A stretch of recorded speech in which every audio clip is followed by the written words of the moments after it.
মঙ্গলবার একটার পর বসে। আজকে বুধবার, শনিবার, মঙ্গলবার, শনিবার। তাহলে তার পরিবর্তে তো একজন ডাক্তার এখানে থাকবে। বদলে গেছে। এটা এমআরওর কাছে এটা বিষয়টা নিয়ে আপনারা ই করেন, তাপস কুমারের কাছে যান।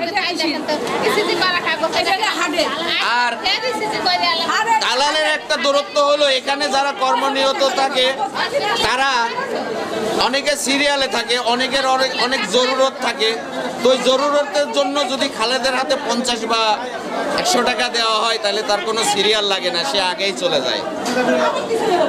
তাহলে যে ব্যক্তি এখানে সিরিয়াল আছে তারও দাম নাই, কিন্তু ওই টাকাটার দাম আছে। ওই 150 টাকা দিলে সে তার কোনো সিরিয়াল লাগবে না, কিন্তু যে ধৈর্য সহকারে সিরিয়াল দিয়ে বসে আছে তার কোনো দাম নাই। এই জিনিসটা যেন সঠিক হয় এটাই আমরা চাই সাধারণ জনগণ হিসাবে।